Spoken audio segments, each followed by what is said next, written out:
आज हम बात करेंगे एग्रीकल्चर लैंड। क्या आप एज अ फॉरेनर कनाडा के अंदर एग्रीकल्चर लैंड बाय कर सकते हैं या नहीं कर सकते।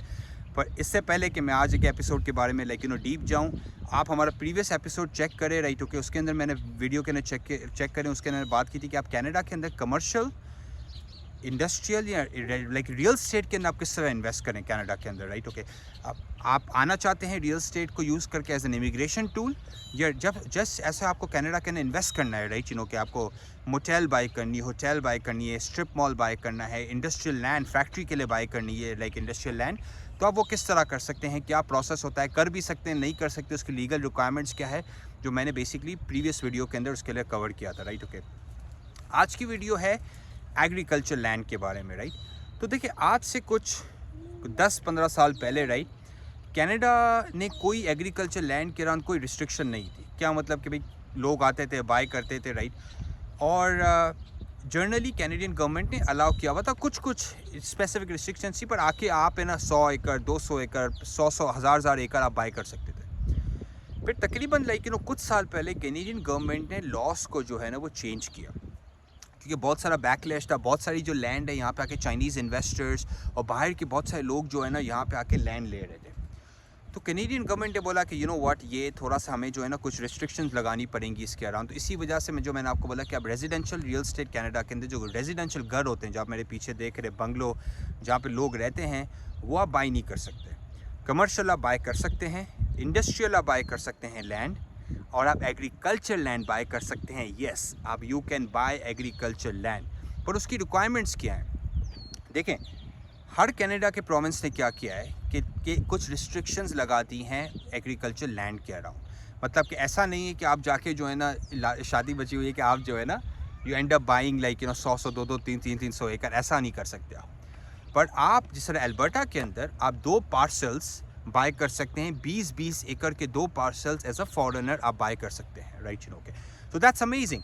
मोस्टली प्रोविंसेस के अंदर किसी में 40 एकड़ है, किसी में 50 एकड़ है, पर अभी मोस्टली प्रोविंसेस के अंदर उन्होंने कैप लगा दिया है। ओके, तो एक तो ये चीज़ है, आप बाय कर सकते हैं एग्रीकल्चर लैंड, पर एक कैप है राइट। ओके, पर एक और तरीका है, देखिए एग्रीकल्चर लैंड के अंडर आप बाय करके आप LMIA निकलवा सकते हैं, जिसके थ्रू आप लोगों को मंगवा सकते हैं दर, या खुद आ सकते हैं।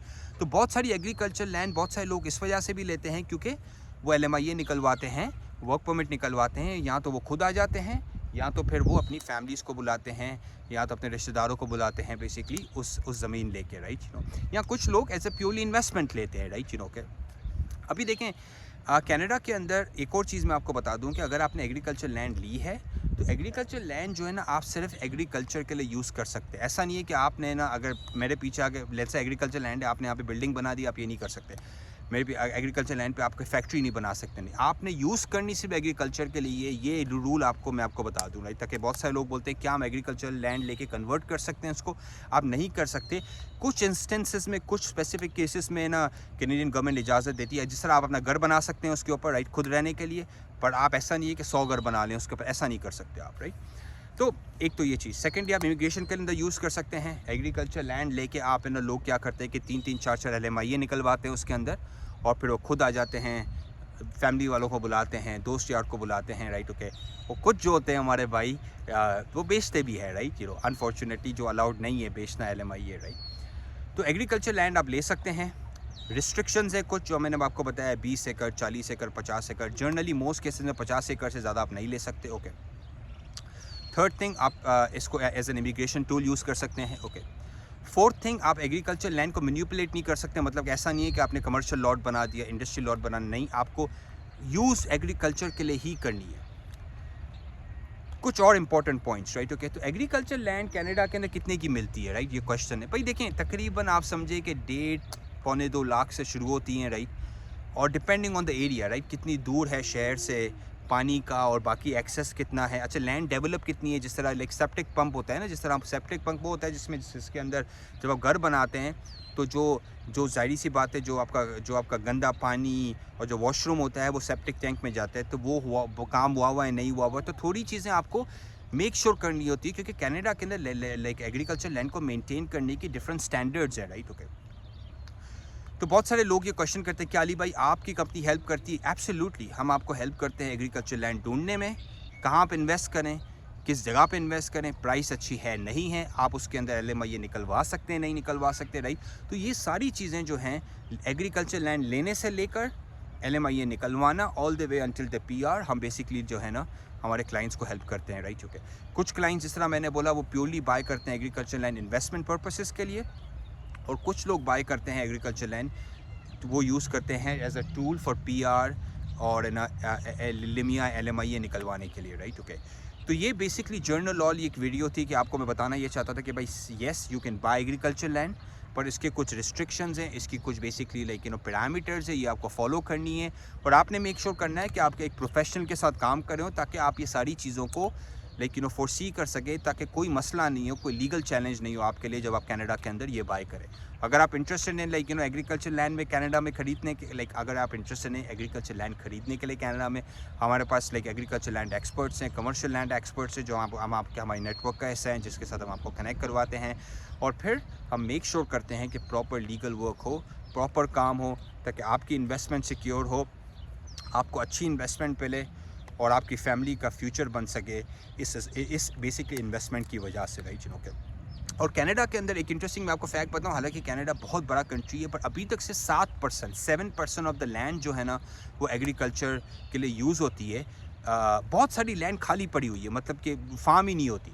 अच्छा, एक और भी चीज़ है कि ऐसा नहीं है कि आपने एग्रीकल्चर लैंड बाय कर ली तो आप मैंडेटेड हो कि आप ग्रो करो, आप बोलो कि भाई मैंने नहीं करना एग्रीकल्चर, पर ऐसा नहीं है कि आप कमर्शियल खोल सकते हो। करना आपने एक ही तरह का बिजनेस है, पर कोई आपको फोर्स नहीं करता कि आपने फल लगाना ही लगाना है उसके ऊपर। Yes, that's not the condition, right. तो आपने लेके आप ये भी कर सकते हैं कि भाई आप लेके आपने इन्वेस्ट कर ली, 10 साल के बाद आप आए जब डबल ट्रिपल हो गई पैसे तो बिना आपने बेच दी। आप इस तरह भी बहुत सारे लोग करते हैं। हमने बेसिकली अभी किसी को दिलवाई लैंड, तो उनके बच्चे आने वाले हैं स्टडी के लिए, स्टूडेंट पे, तो उन्होंने अपने बच्चों के लिए रख ली एज एन इन्वेस्टमेंट, ताकि फ्यूचर में उनके पास कनाडा में जो है ना एग्रीकल्चर लैंड हो, क्योंकि एग्रीकल्चर लैंड का भी जो अप्रिसिएशन है ना कनाडा के अंदर बहुत अच्छी है। जर्नली एनीवेयर फ्रॉम 2% से 5% तक ईयरली इंक्रीज़ हो जाती है बेसिकली। और अभी जब से इमिग्रेशन हॉट हो गया है कनाडा के अंदर, बहुत सारे लोग आ रहे हैं, तो एग्रीकल्चर लैंड की प्राइसेस भी अच्छी खासी बढ़ना शुरू हो चुकी है, राइट। और कनाडा में डिफरेंट रीजन्स में डिफरेंट किस्म के फल भी उगते हैं। भाई जाहिर सी बात है, अल्बर्टा में यहाँ पे गंदम उगता है, सनफ्लावर उगता है, पर ये ऑल ईयर एग्रीकल्चर लैंड नहीं होती। अब आप BC चले जाएं, डिफरेंट जगह चले जाएं, तो वो ऑल ईयर एग्रीकल्चर लैंड होती है, मतलब कि उधर 12 के 12 महीने जो है ना बेसिकली है ना कोई फल है ना बेसिकली उग रहा होता है, राइट। तो ये सारी चीज़ों के दौरान हमें आपको एडवाइस देते हैं, मेक श्योर करते हैं कि आपकी इन्वेस्टमेंट अच्छी हो, सिक्योर हो, आपको एक अच्छी इन्वेस्टमेंट मिल सके, राइट, के और इवेंचुअली आप इसको basically as an immigration tool आप अपनी फैमिली के लिए ना इसको यूज़ कर सकें। तो अगर आपको कोई भी क्वेश्चन है about buying agriculture land in Canada, आप हमें रीच आउट कर सकते हैं and will be happy to help you.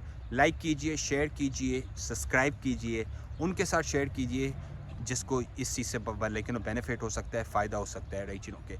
और last thing I would say, देखें किसी के साथ भी आप काम कीजिए, मेक श्योर करें कि वो वेरीफाइड हो, सर्टिफाइड हो, रजिस्टर्ड हो, राइट। बहुत सारा फ्रॉड होता है अनफॉर्चुनेटली। मैं हर रोज़ किसी से बात करता हूँ, बोलते हैं अली भाई समन टुक ओवर मनी, समन रैन अवे।